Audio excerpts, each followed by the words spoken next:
Trending with the Tribune is your leading statewide source for unforgettable news about African Americans and other communities of color.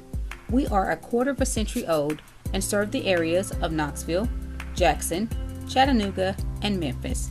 Brought to you by the Tennessee Tribune newspaper, published weekly by the Tennessee Tribune Publishing Company. Here's another edition of Trending with the Tribune, hosted by Miss June. Welcome to Trending with the Tribune. I am your host, June, that writes, Let's Talk all things business, speech, and motivation.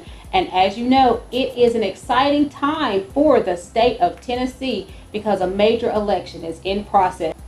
The citizens of the state of Tennessee are in the process of electing a new governor. And today I have a special guest that is no stranger to this community because he has been around and he has made some great changes and certainly made a difference for the residents of Nashville. Today my special guest is former Mayor Karl Dean. He is the former mayor of Nashville from the year 2007 to 2015. And his platform as he gets ready to prepare for this run for the governor of the state of Tennessee is education, economic opportunity, and health care.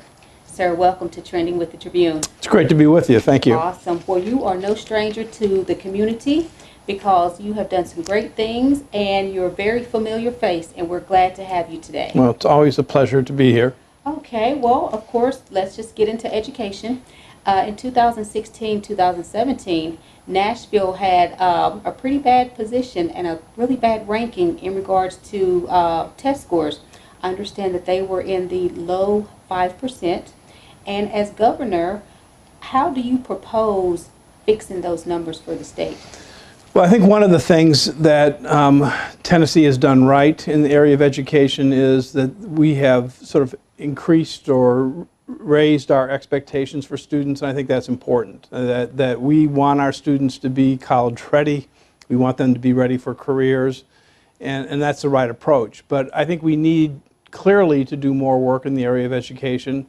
And what I think is that the state, we want to be a state that produces more college graduates, but at the same time, I think we have to recognize that some students won't go to college, and that's okay, but we need to have the vocational technical programs that are available so they can get a good career chances for themselves, a chances to support themselves and raise a family and make a decent living.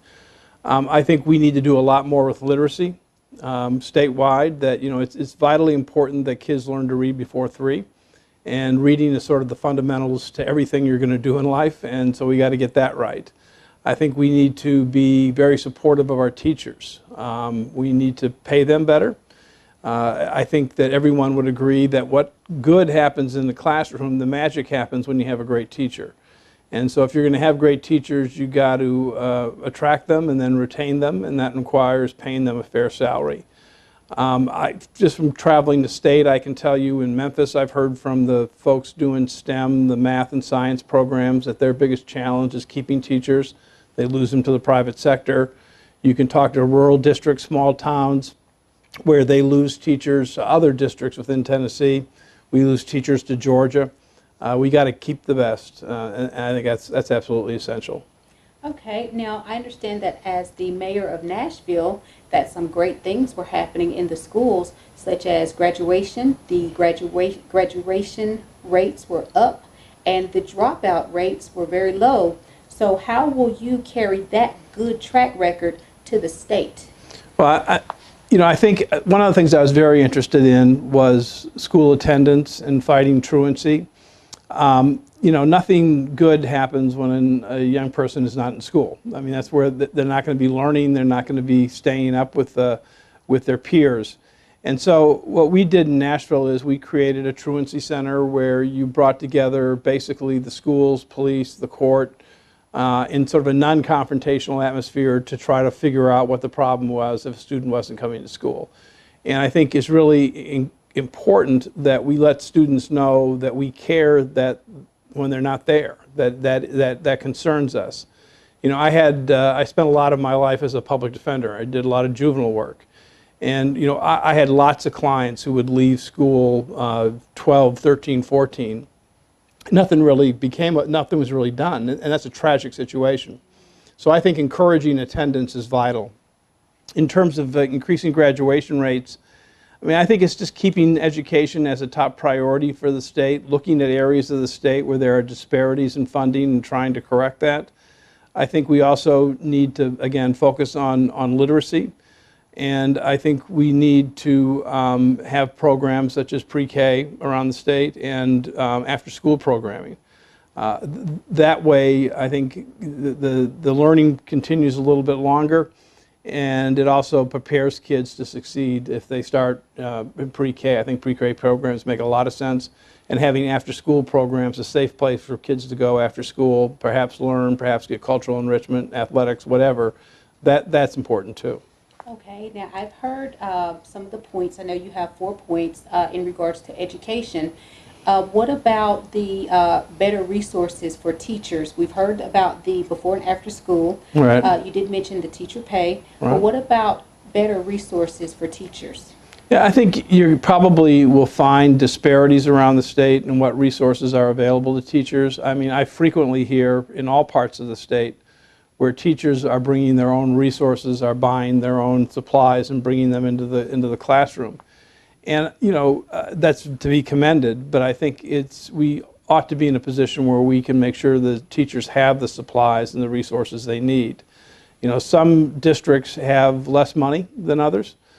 Some districts have less access to sales tax. And, you know, here in Nashville, we're fortunate to have a robust economy with lots of areas where sales tax is collected.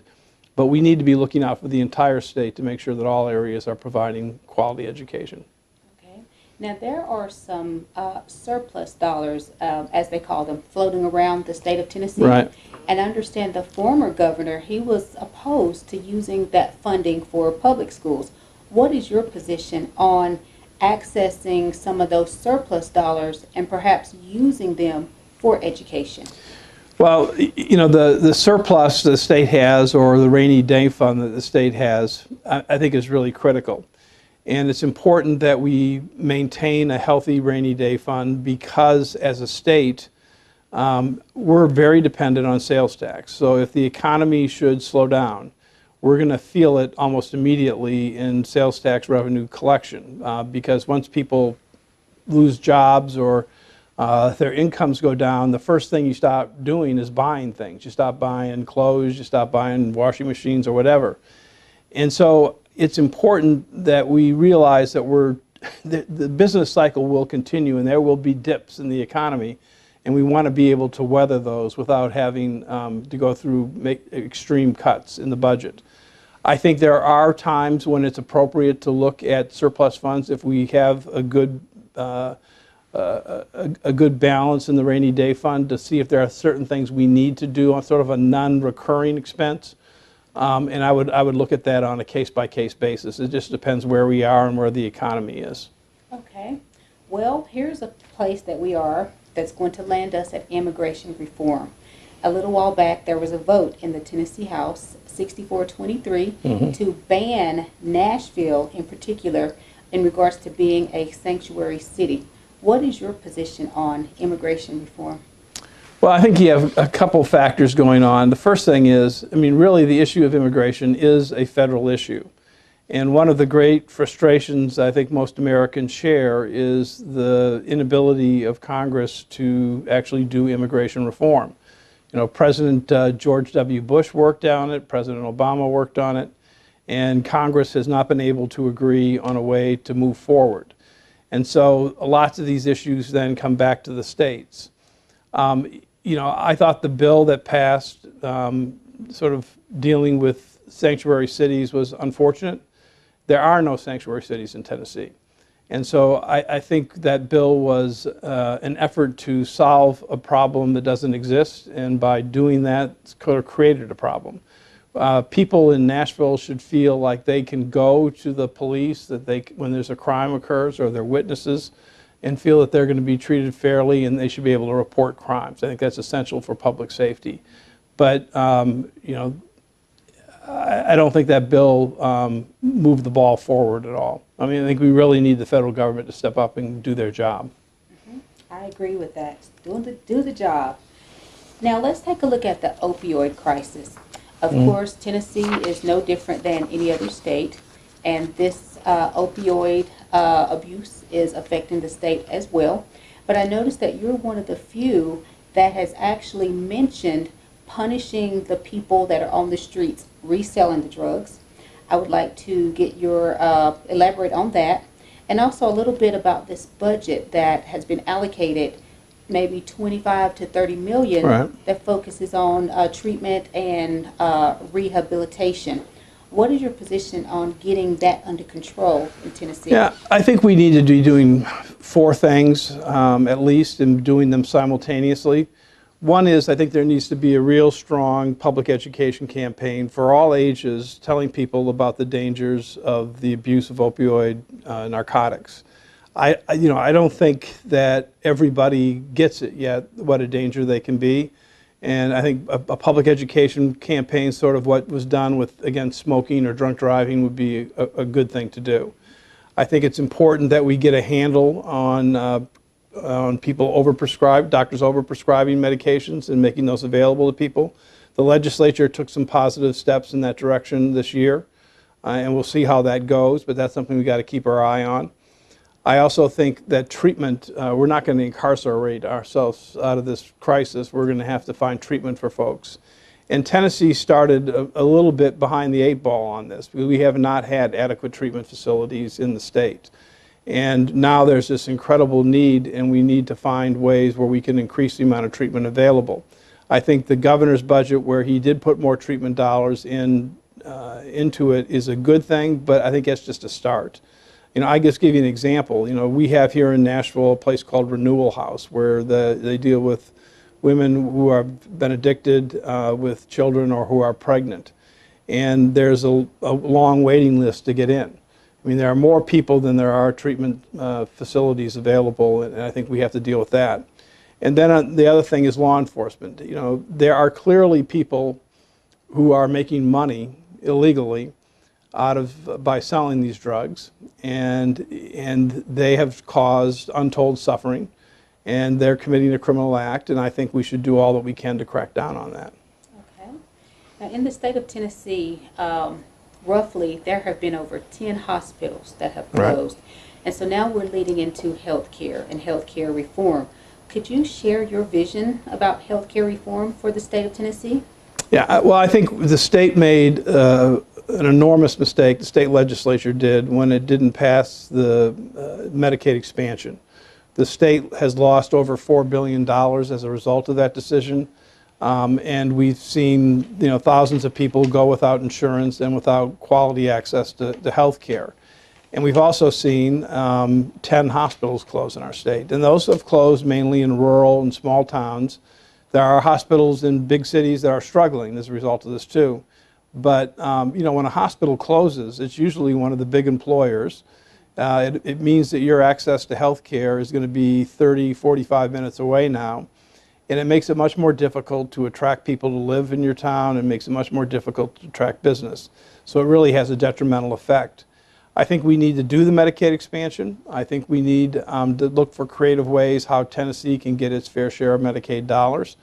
And then I think we have to look at the whole issue of health care, maybe with fresh eyes, and try to find ways that we can enhance the delivery mechanisms, but also do more to control the costs. Now, in regards to medical marijuana, the reports say that it is good for people that need it, that may have seizures, anxiety disorders, and certain ailments and pains. What is your position on medical marijuana for the state of Tennessee? Yeah, I think we, as a state, should be guided by what the medical profession says. If the medical profession is telling us that this has a treatment, medical marijuana has a treatment value, it's going to alleviate pain, it's going to deal with seizures and other conditions, then I would be supportive of it. I don't think the state should stand in the way of something that would reduce anyone's suffering or, any way negatively impact their health. Okay. Well, sir, thank you so much for joining us today. Thank you. I enjoyed it. Well, there you have it. This has been another edition of Trending with the Tribune. And today my special guest was former mayor of Nashville, Mayor Karl Dean. He was in Nashville providing service from 2007 to the year 2015. Mayor Dean has a defined platform, he's a unifier, and he is certainly willing and ready to get the job done for the state of Tennessee. And until next time, make sure you visit the website at www.tennesseetribune.com.